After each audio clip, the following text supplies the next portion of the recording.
para de esta manera poder introducirnos a lo que es el sermón de esta ocasión.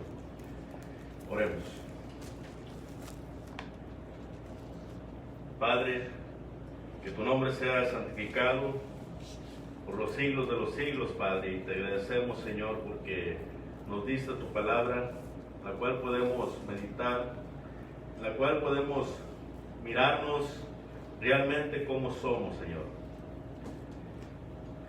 Y nos ayuda para poder quitar de nosotros toda imperfección, Señor, toda mancha, todo pecado, Padre, para poder ser más y más como tu Hijo.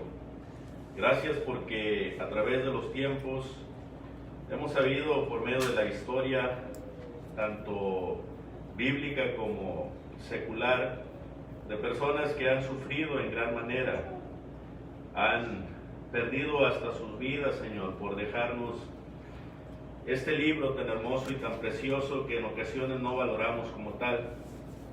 Ayúdanos, Padre, porque sabemos que a través de los tiempos ha habido momentos en los que tu palabra no les ha sido permitida a la gente, y todavía en estos tiempos 51 países, Padre, donde no les permiten a las personas tener o poseer una Biblia.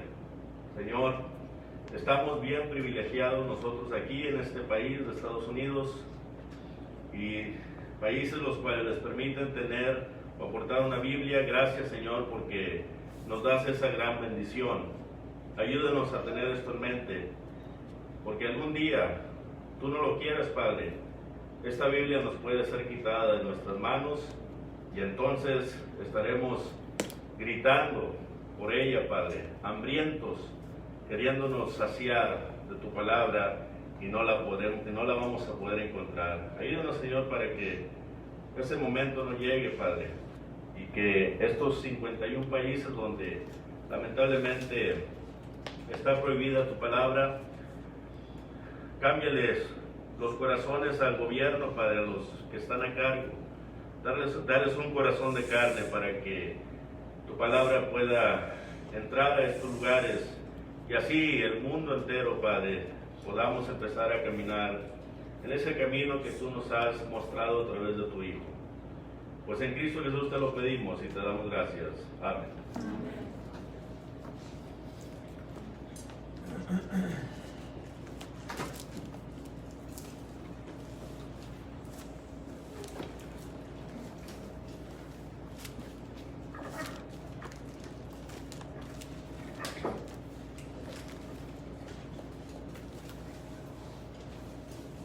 El tema de esta ocasión lo encontramos en el Salmo 129. Salmo 129.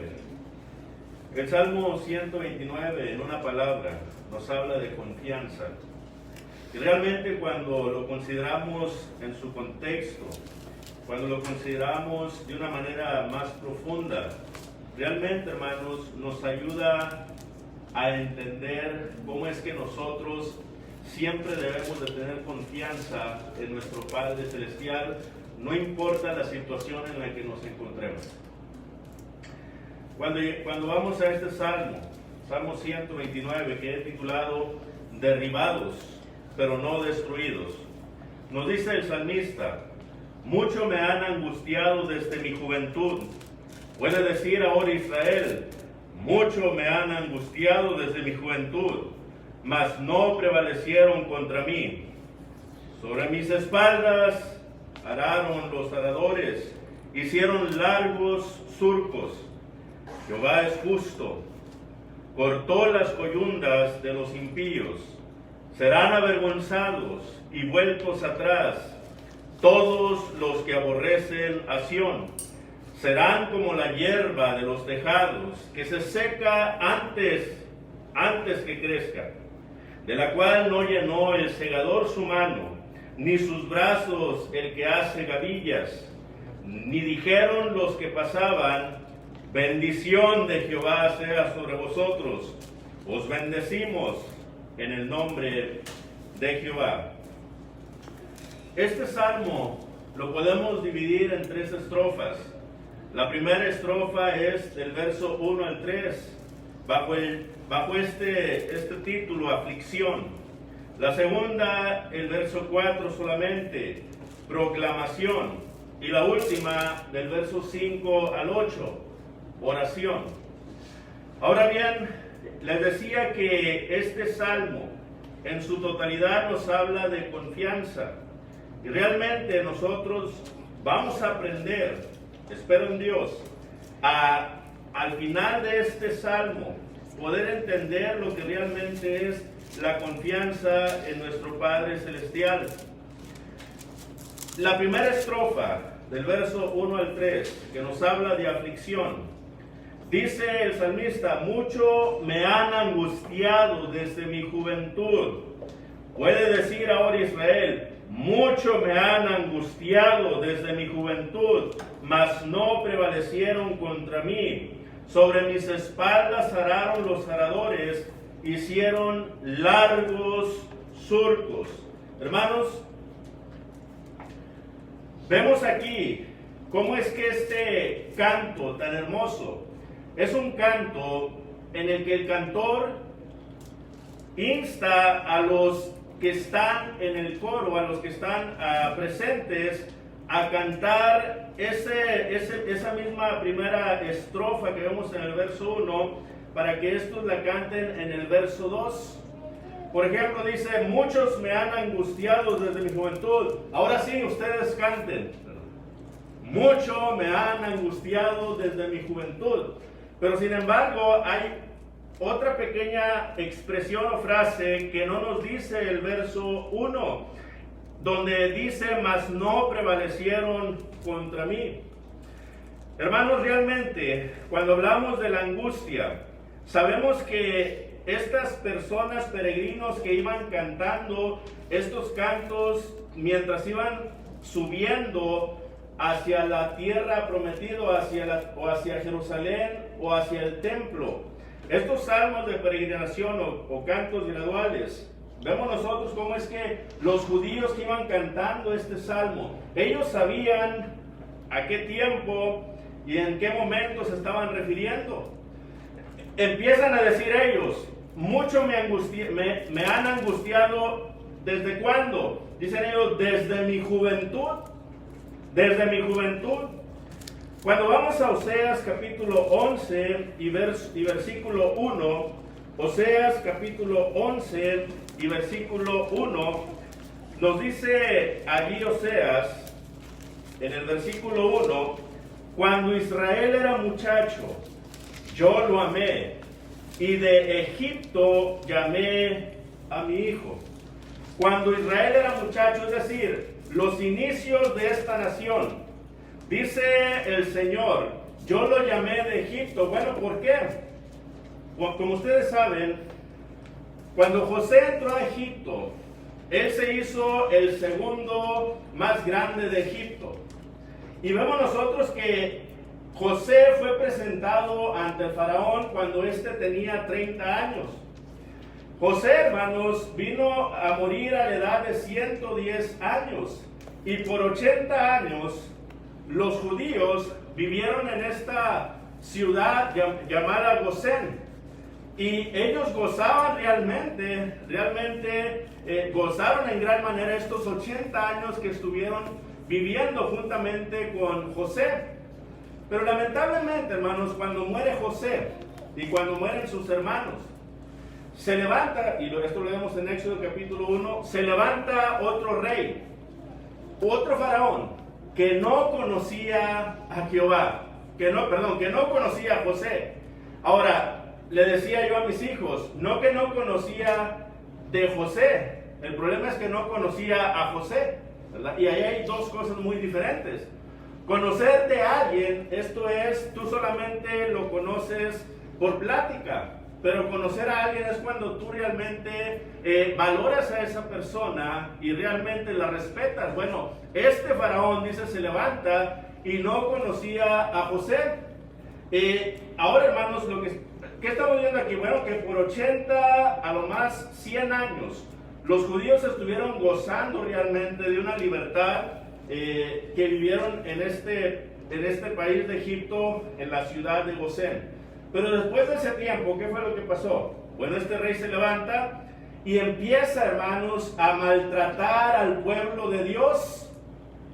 Y no solo eso, sino que también le dice a los de la mesa directiva, les dice, hey, nosotros necesitamos hacer algo porque estos judíos se están aumentando en gran manera. Son más fuertes que nosotros. Y si viene alguien de fuera y nos ataca, el problema es que si se unen los judíos con ellos, nos van a derrotar del todo. ¿Por qué mejor no le quitamos la vida a todo varón que nazca? Y luego va, hermanos, y le dice a estas mujeres, que les dice, ¿cómo se llaman las mujeres que daban para nacer los niños? Parteras, no fue el nombre. Le dice a estas parteras, ustedes vayan y cuando nazca la criatura, si es varón, quítenle la vida. Pero si es mujer, preservarle la vida. ¿Qué fue lo que hicieron las parteras, hermanos? Bueno, ellas temían a Dios y ellas permitieron que los niños continuaran con vida. Cuando llega a oídos de Faraón esta noticia, el Faraón se enoja contra estas dos parteras y les dice, ¿por qué no me obedecieron? Y las parteras les dicen a Faraón, bueno, es que las judías no son como las egipcias, las judías son mujeres más fuertes.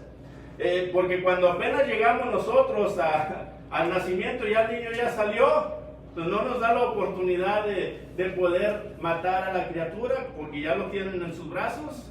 Entonces son más rápidas que las egipcias. ¿Y qué es lo que hace el faraón, hermanos? Manda a que, lamentablemente, lancen a todos los niños varones al río.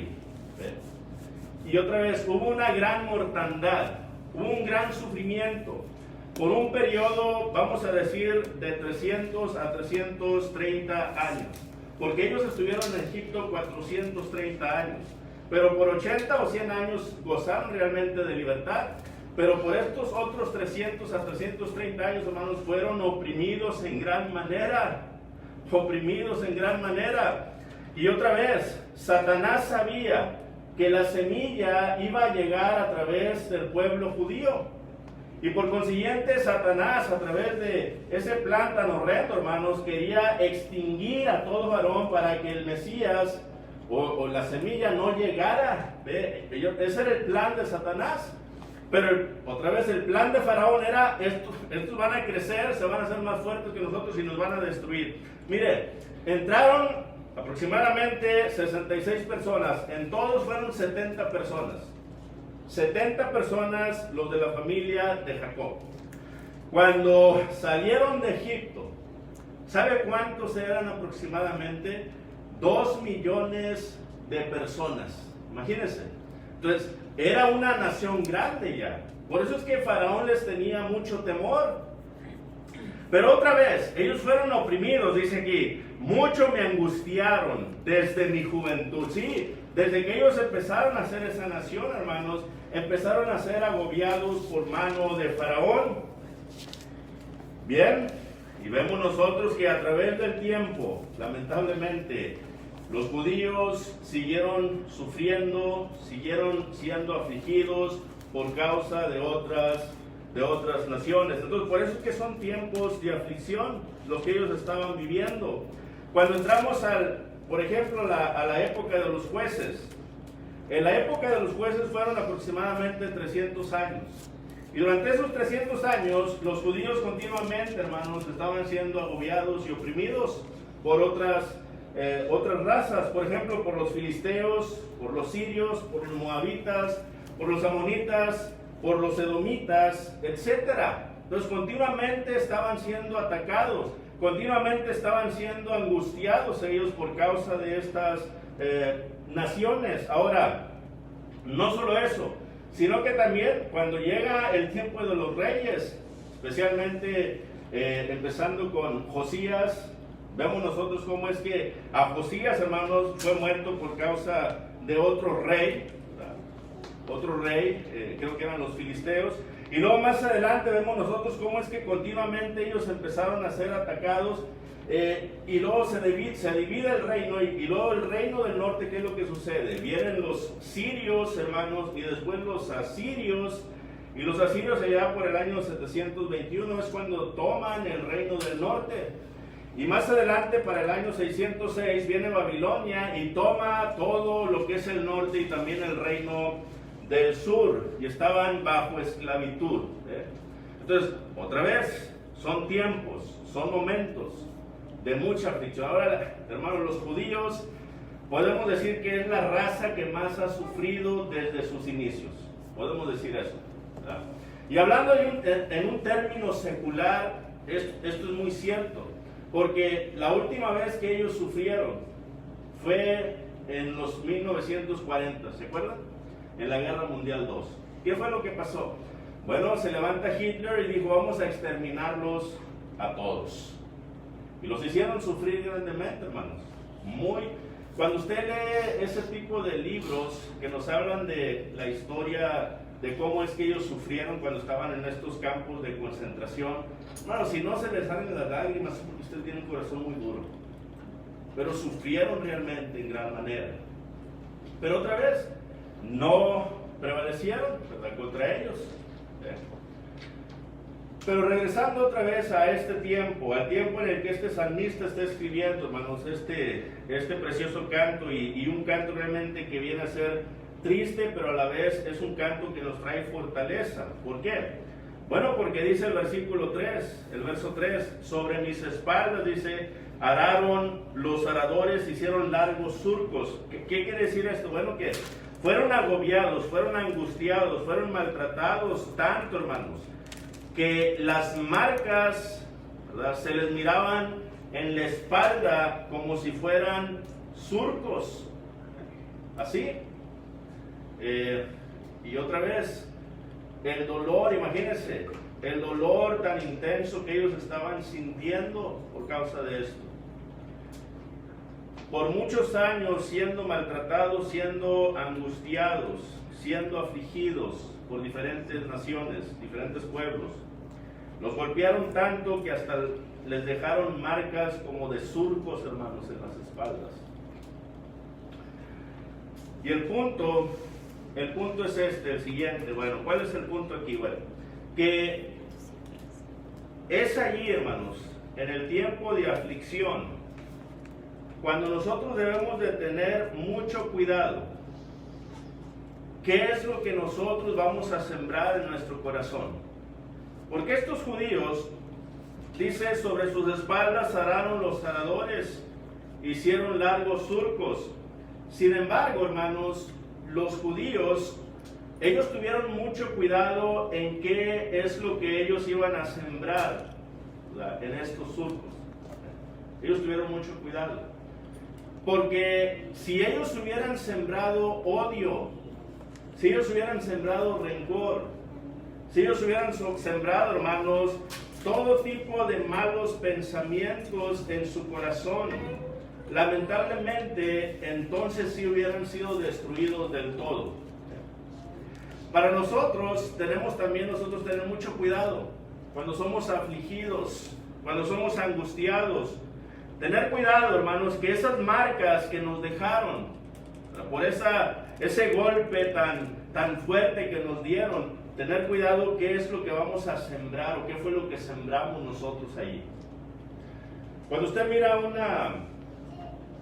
mira una cicatriz, usted se acuerda, y usted, si fue lamentablemente por una razón dolorosa, triste, ¿verdad? Usted mira la cicatriz, usted se acuerda que a usted le puede mucho, a usted le duele y usted llora.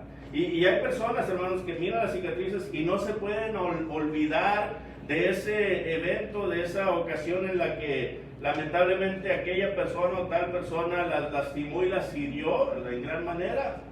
Y lamentablemente cuando se miran, hermanos, esto empiezan ellos a sentir este tipo de coraje y de odio en su corazón contra la otra persona.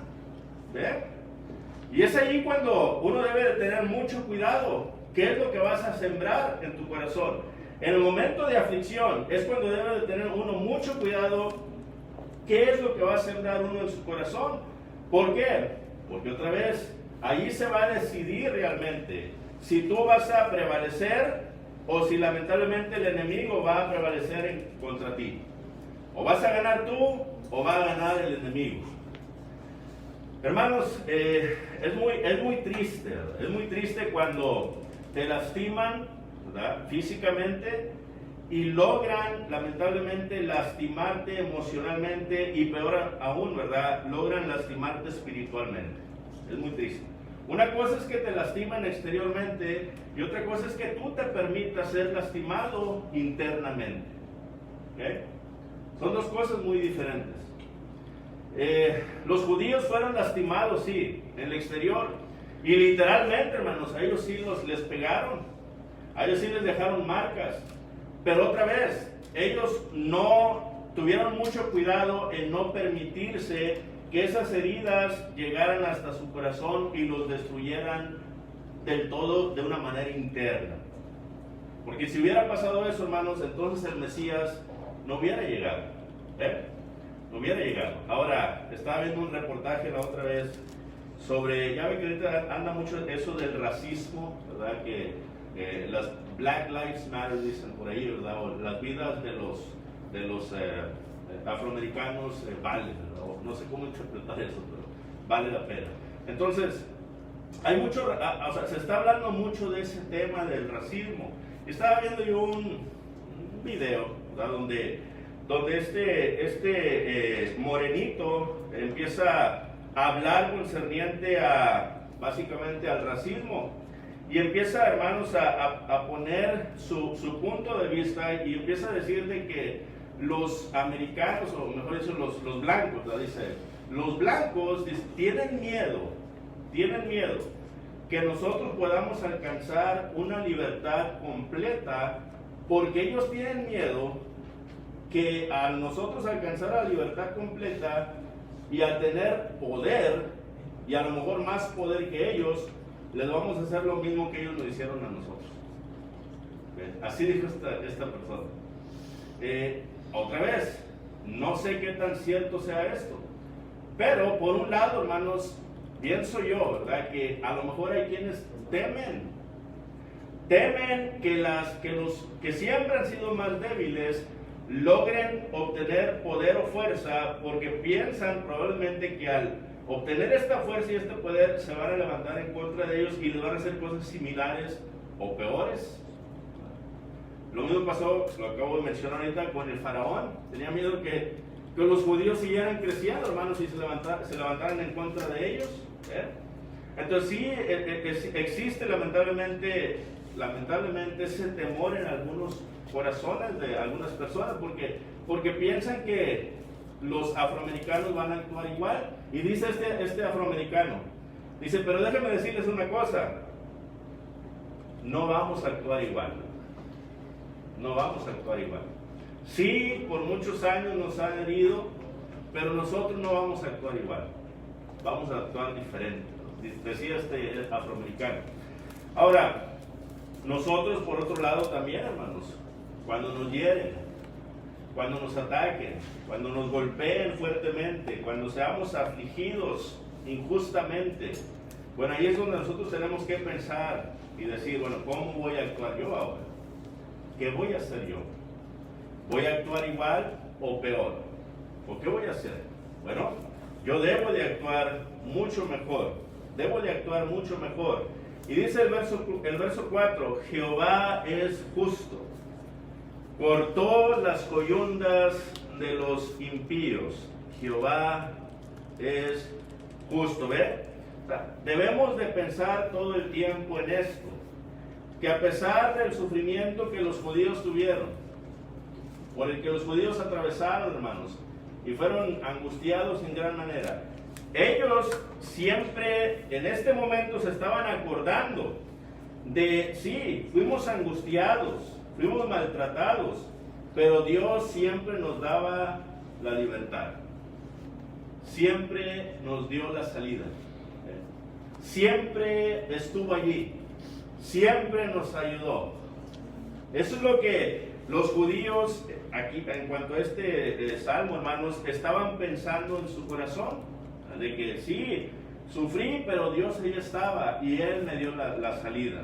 Él cortó las coyundas de los impíos, es decir, me tenían atado, a ese yugo de esclavitud y me pegaban fuertemente, pero Dios cortó esas cuerdas y me quitó ese yugo.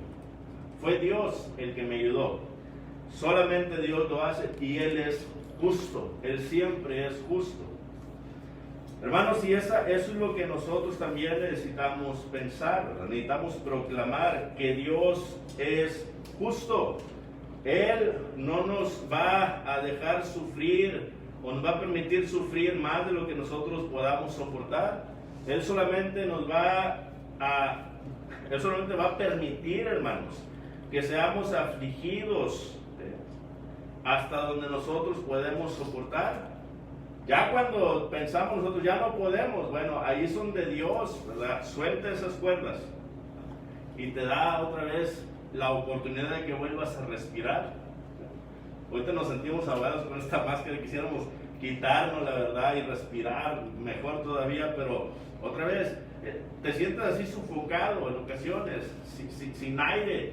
Bueno, mientras estés en esa situación es porque Dios sabe que puedes soportar, que tú puedes, y Él está trabajando en ti, Él está, ¿verdad?, obrando en ti. Y es en el momento en el que tú dices, es que ya no hay salida, ya no puedo más, Señor, pero voy a confiar en ti. Bueno, el Señor es ahí donde te da la libertad, ¿verdad? Y te ayuda y te quita eso que está sofocando tu vida. ¿Okay?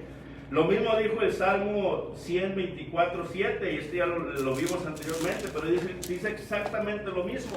Salmo 124:7, nuestra alma escapó cual ave del lazo de los cazadores, se rompió el lazo y escapamos nosotros, ¿eh?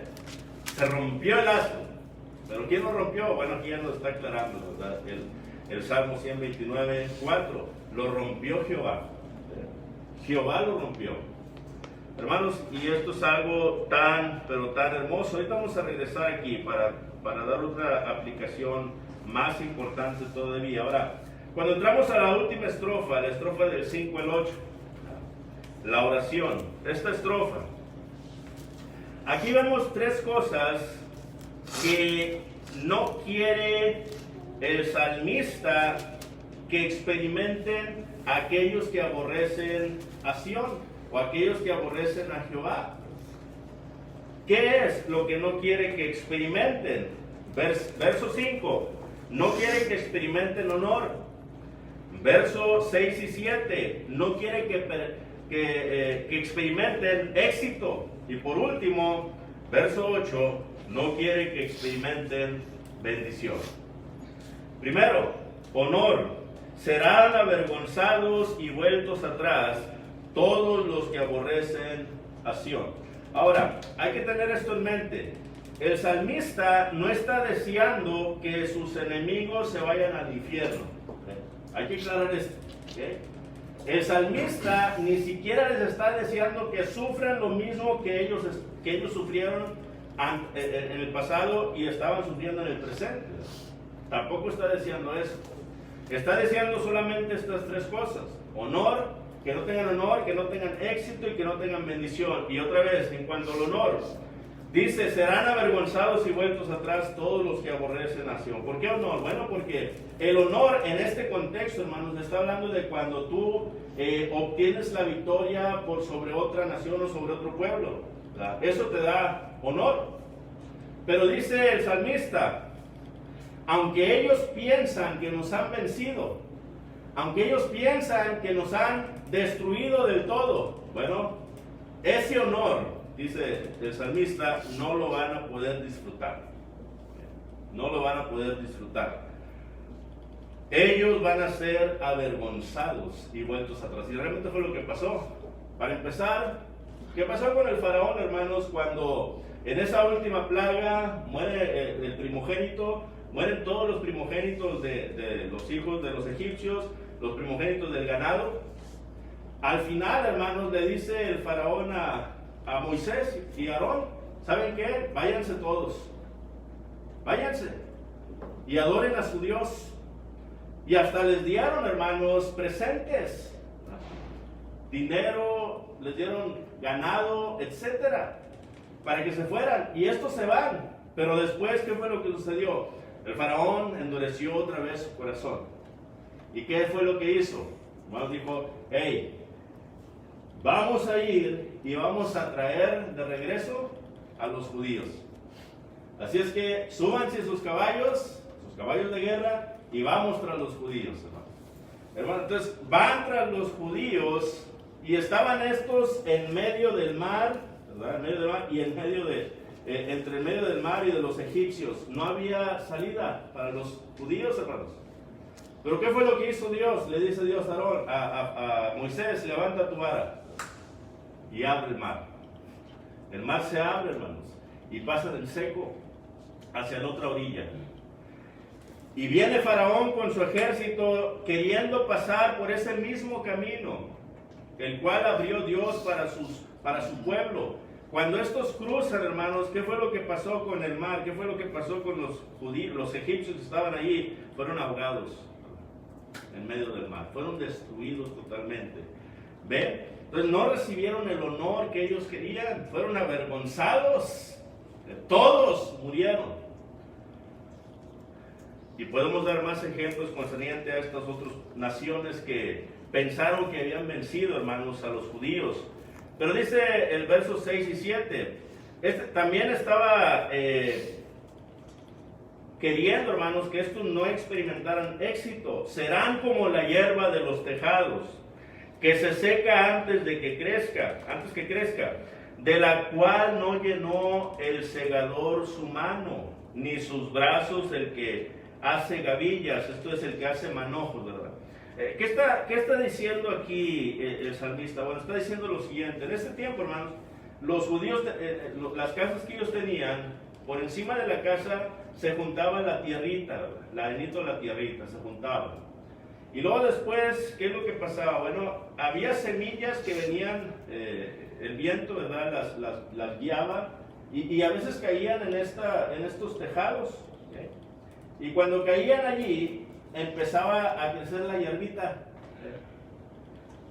Y dice el salmista dice, mira, son como la hierba de estos tejados, que apenas va a salir y ya se secó. No sirve para nada. Es más, ni siquiera puedes juntar un manojo. Ni siquiera puedes juntar esto, el manojo. Entonces no hay, en otras palabras, no importa cuánto se esmeren, cuánto se esfuercen, nunca van a tener éxito. Nunca lo van a tener. Otra vez, ¿por qué? Bueno, porque Dios está con nosotros, dicen los judíos. Y nunca lo van a tener, ese éxito que ellos tanto quieren. Y por último, el verso 8, la bendición.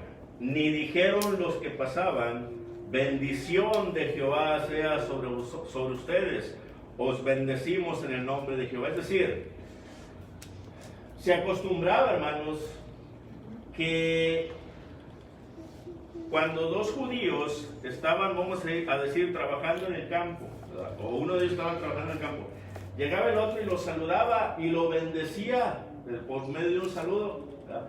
Y el otro le regresaba la bendición, ¿verdad? Por medio de ese saludo. Lo vemos en Ruth capítulo 2 y versículo 4. Vamos allá a Ruth capítulo 2 y versículo 4. En esta ocasión estamos viendo a Boaz, ¿verdad? Ruth, hermanos.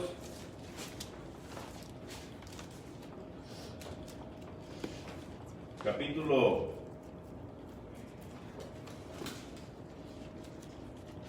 2 y versículo 4. Ruth capítulo 2, versículo 4. Dice así: y he aquí que Boaz vino de Belén y dijo a los segadores: Jehová sea con vosotros. Y ellos respondieron: Jehová te bendiga. Ellos respondieron: Jehová te bendiga. Hermanos, cuando nosotros nos saludamos, ¿cómo nos decimos en ocasiones? Hermano, Dios lo bendiga. Hermano, Dios me lo bendiga. ¿Por qué realizamos este saludo? Bueno, lamentablemente hay quienes lo hacemos de una manera mecánica solamente, ¿verdad? Porque todos lo dicen yo también lo digo, y así lo agarramos como un saludo mecánico nada más. Dios lo bendiga, hermano. Porque dices tú, es que es todo lo que eso es lo que todos se dicen. Pero no debemos de pensar así. Realmente es una gran bendición que tu hermano te diga, Dios te bendiga, hermano. Es una gran bendición. Y que tú le digas a tu hermano, Dios está contigo, Dios te bendiga. Es una gran bendición. Bueno, dice el salmista aquí, a estos que odian a Sión, estos que aborrecen a Jehová, ni siquiera debes de saludarlos así, diciéndoles, Dios te bendiga. Hermanos, y lamentablemente hay ocasiones en la que nosotros lo hacemos, ¿verdad? Personas que no quieren nada con la iglesia, que no quieren nada con Dios, que no quieren nada con su palabra. Dice el salmista aquí, ni siquiera deberías de bendecirlos.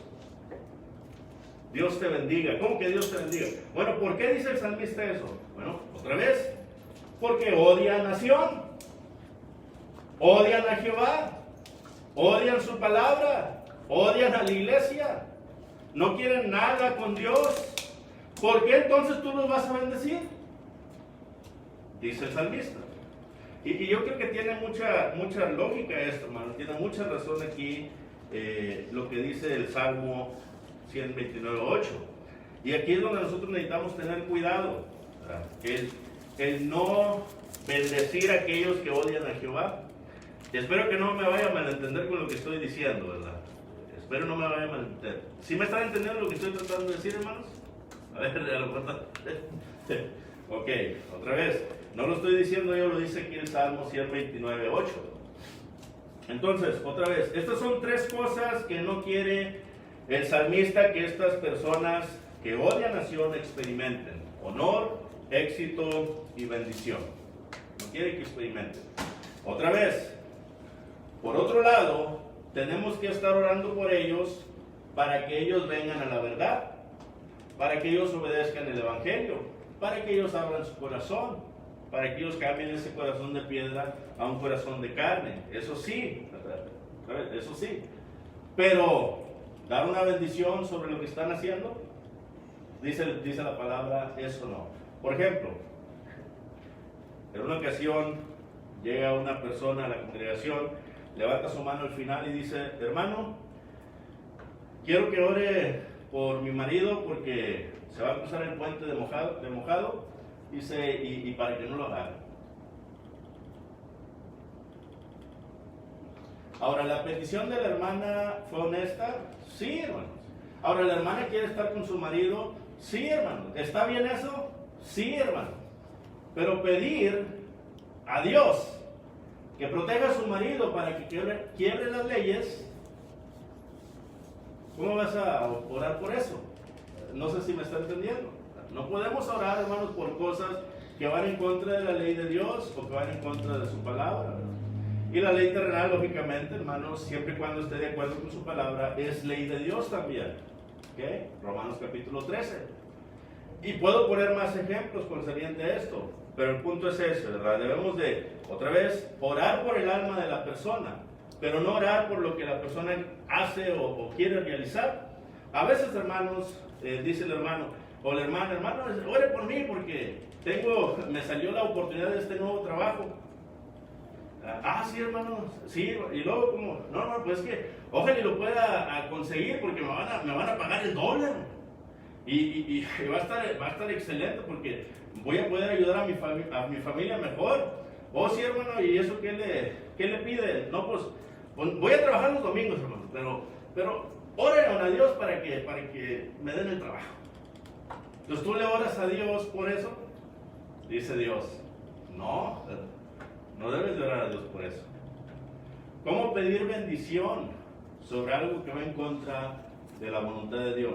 Me paré más en ese punto, hermano, porque no quería que me malentendieran, ¿verdad? Por eso lo traté de aclarar un poquito mejor. Ahora, regresando, hermanos, a lo que es verso del 1 al 3. Vemos aquí, en el verso 1 y 2, mucho me han angustiado desde mi juventud. Oseas 11:1, el pasaje que les mencioné hace un momento. Ese mismo pasaje lo usa Mateo, el apóstol, en capítulo 2 y versículo 15. ¿Para referirse a quién? Para referirse a Jesús. Usa exactamente el mismo pasaje.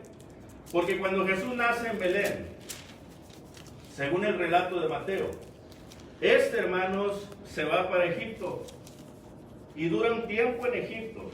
Y luego dice Mateo, para que se cumpliera la escritura cuando dice, de Egipto llamé a mi hijo. Y otra vez, esto que estamos leyendo aquí, hermanos, realmente se conecta con la persona de Jesús. Porque Jesús fue angustiado mucho. Jesús fue maltratado. Jesús, hermanos, sufrió en gran manera.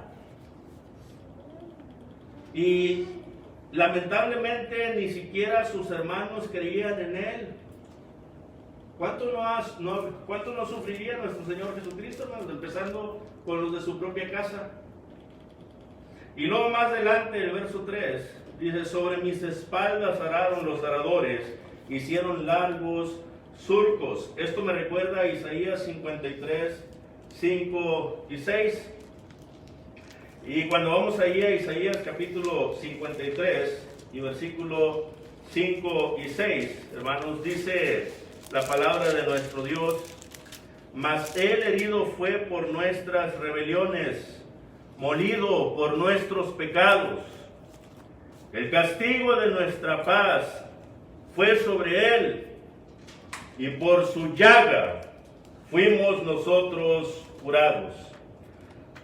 Todos nosotros nos descarriamos como ovejas, cada cual se apartó por su camino, mas Jehová cargó en él el pecado de todos nosotros.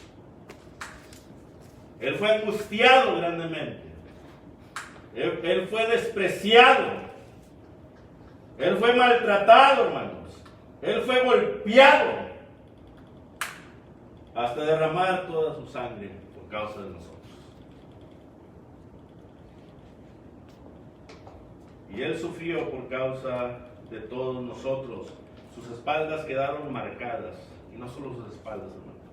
Todo su cuerpo quedó herido por causa de nosotros. Entonces nosotros le debemos todo al Señor. Le debemos todo a Jesús, hermanos. Ese gran amor que Él nos tuvo, le permitió ser afligido por causa de nosotros, para que nosotros no fuéramos angustiados, para que nosotros no sufriéramos, para que nuestras espaldas, hermanos, no fueran maltratadas, así como se lo hicieron a Él. El ser cristiano, el ser hijo de Dios, el ser seguidor de Cristo, hermanos, otra vez, no quiere decir que no vamos a sufrir, no quiere decir que no vamos a ser maltratados, no quiere decir que no vamos a ser lamentablemente golpeados. Lo que quiere decir, hermanos, es que no vamos a ser tan angustiados, tan maltratados, tan dañados como se lo hicieron al Señor Jesús. Y otra vez, Cristo tuvo que tomar esa copa. Cuando estaba Él, hermanos, haciendo la oración, y que le dijo a sus discípulos, a 3 de ellos, vengan conmigo, se aparta de ellos como un tiro de piedra. Y Él empieza, hermanos, dice Lucas, a sudar grandes gotas, como grandes gotas de sangre. ¿Estaba angustiado el Señor? Sí, hermanos. Y luego regresa y mira a sus discípulos dormidos y les dice, hey, velad y orad. ¿Por qué están dormidos? Velen y oren. ¿Por qué? Porque lamentablemente el tiempo está cerca. Y se va otra vez, hermanos, y le ora a Dios, y Él está allí siendo angustiado en gran manera. Y le dice al Padre, Padre, si es posible, Padre, pasa de mí esta copa.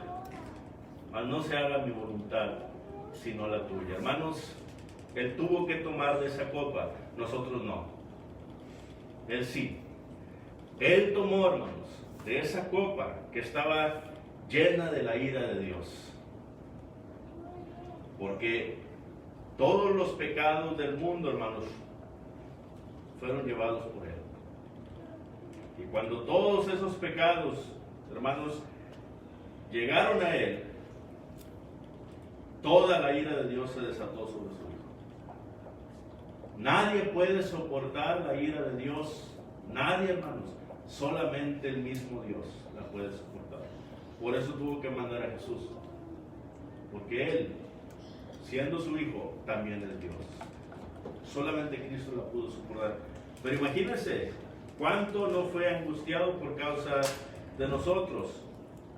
Y casi siempre cuando hablamos de su angustia, lo ponemos en un término físico, hermano. Sí, físicamente sí sufrió mucho el Señor. ¿Ha habido gente que ha sufrido igual que el Señor en el sentido físico? Sí. Pero en un sentido interno, espiritual, nadie pudo tomar esa copa. Nadie.